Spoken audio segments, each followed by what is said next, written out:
Hola, soy Carlos Guarnizo. Sí, definitivamente la academia hace cosas muy importantes para el país. Sin embargo, a veces uno se pregunta si los proyectos de investigación de la academia se deberían hacer encerrados en universidades y centros de investigación, o si por el contrario estos proyectos deberían sacarse a las comunidades, interactuar con ellas, compartir ideas. ¿Será que los proyectos funcionan mejor así?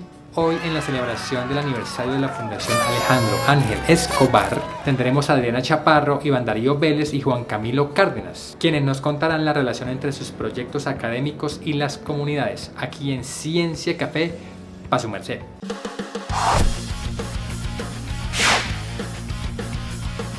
Muchísimas gracias, Adriana, por participar en Ciencia Café para su merced. Tú trabajas con mercados agroecológicos, pero yo no tengo ni idea qué son mercados agroecológicos. ¿Nos puedes contar de qué se tratan? Hola Carlos, claro que sí. A raíz de unas investigaciones previas que desarrollé, me di cuenta que trabajar con mercados agroecológicos era fundamental para aportar a la sostenibilidad. La diferencia con mercados campesinos o con otro tipo de mercados que existen es que acá nos especializamos en promover la agroecología y el consumo sostenible. Entonces, no vinculamos a cualquier tipo de productor con cualquier producto, sino que nos especializamos en vincular a productores que hacen agroecología y a esos productos agroecológicos o en transición que ellos desarrollan.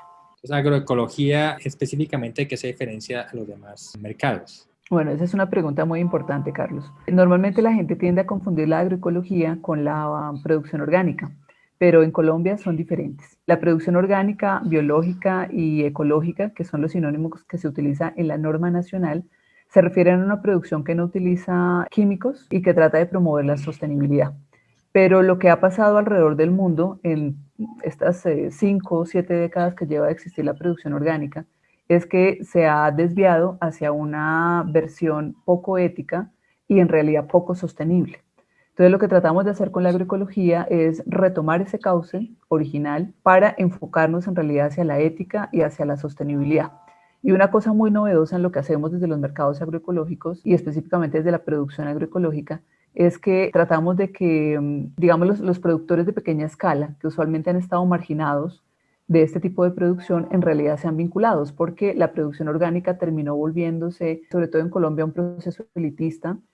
Usualmente, no siempre, pero en muchos casos, hay más vinculados empresarios que campesinos o agricultores familiares a este tipo de producción. Entonces, esos son como los 3 elementos que tratamos de superar con la agroecología. Es particular que en nuestro caso no trabajamos precisamente solo con comunidades campesinas.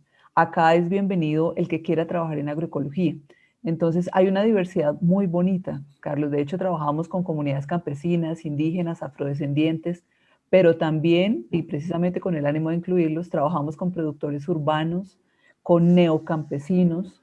Entonces trabajamos con cualquier persona que desee practicar la agroecología desde la producción o desde el consumo sostenible. Entonces, por eso esa idea de la inclusividad es tan importante hacia la sostenibilidad. En mercados agroecológicos nosotros trabajamos muy de la mano, tratando de ofrecer un puente solidario entre producción y consumo. Los mercados agroecológicos, a diferencia de lo que hacen los mercados de otro tipo, es precisamente, digamos, restarle un poquito del dominio de este proceso a los intermediarios o a los distribuidores. Y lo que hacemos es precisamente trabajar tanto con productores como con consumidores y también con intermediarios solidarios para crear un tipo de mercado diferente. Un mercado que en realidad sea solidario, un mercado que sea justo, un mercado que sean circuitos cortos de comercialización para que se ubiquen localmente y para que tengan intermediarios que en realidad agreguen valor y sobre todo para asegurar que las voces y las acciones tanto de los productores como de los consumidores estén presentes. Ese es el concepto de soberanía alimentaria que queremos defender acá. Mercados agroecológicos, mercados más solidarios. Échenle ojo a los mercados agroecológicos. Muchísimas gracias, Adriana, por participar. A ti, Carlos, muchísimas gracias.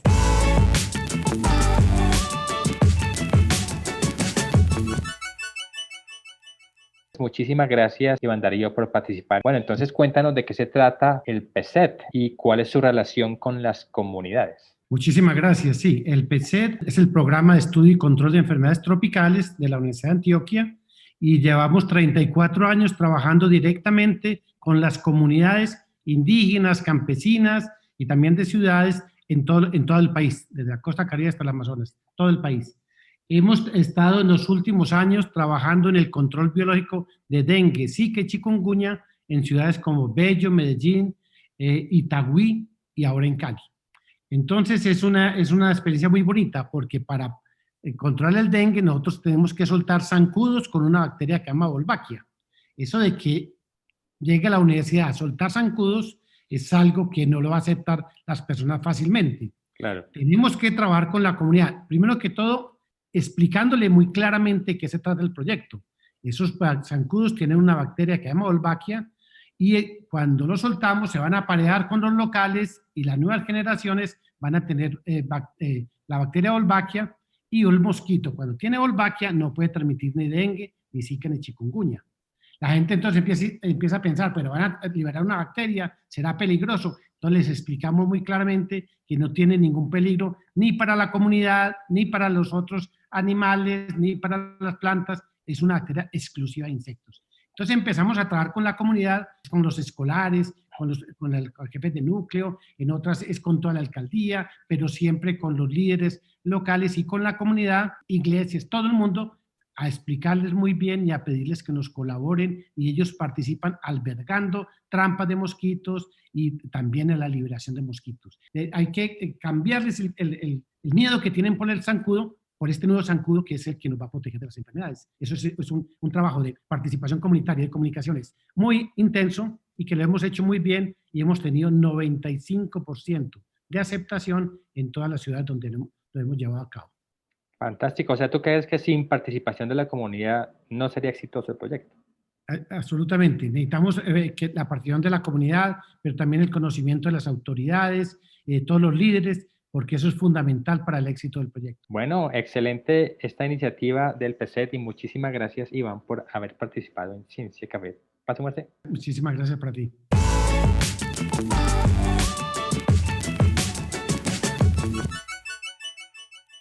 Quería que nos contaras de qué se trata ese proyecto con el que ganaste el premio a la Fundación Alejandro Ángel Escobar y cuál es la relación de este trabajo con las comunidades. Gracias, Carlos. Pues el trabajo precisamente se derivó de una inquietud que yo traía desde mi tesis doctoral, en el que yo venía escuchando sobre la economía experimental como una metodología en la que usted metía estudiantes universitarios dentro de un laboratorio de computadores, controlaba y creaba una situación absolutamente aséptica y los ponía a tomar decisiones económicas.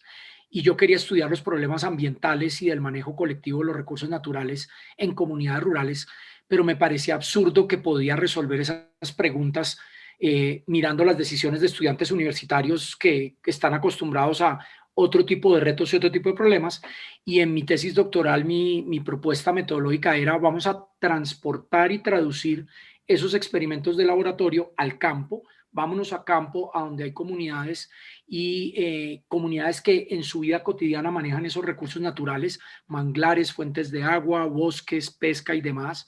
Y vamos a hacer esos mismos experimentos con esas personas de esas comunidades. Y no solamente hacer esos experimentos y recoger los datos, sino usar los datos para crear un diálogo y una conversación con esas comunidades.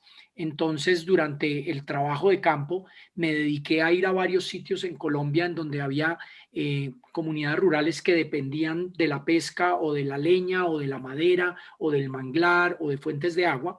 Hacíamos los experimentos económicos en que ellos tenían que tomar decisiones incentivadas, recogíamos los datos y después establecíamos una conversación con ellos mismos sobre qué fue lo que pasó en este juego y qué podíamos aprender conjuntamente sobre ese juego y sobre los resultados de lo que pasó en las decisiones. Y de ahí se desarrolló toda una estrategia metodológica de traducir estos experimentos económicos controlados de laboratorio a llevar el laboratorio al campo.